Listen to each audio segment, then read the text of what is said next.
వశిష్ఠుల వారు ఏం చెప్తున్నారంటే, కార్తీక మాసంలో శ్రీమన్నారాయణుని విష్ణుమూర్తిని అవిసి పూలతో కనుక పూజించిన వారికి చాంద్రాయణ వ్రతం చేసినంత ఫలితం కలుగుతుందంట.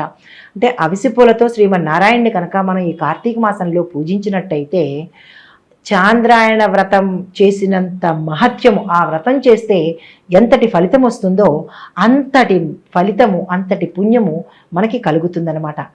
తర్వాత విష్ణుమూర్తికి పూజ చేసిన తర్వాత పురాణం చదివినా లేదా బ్రాహ్మణుల చేత చదివించుకున్నా, ఆ చదివింది విన్నా కానీ విశేషమైన పుణ్యం కలుగుతుంది, విష్ణులోక ప్రాప్తి కలుగుతుంది అని చెప్పారు.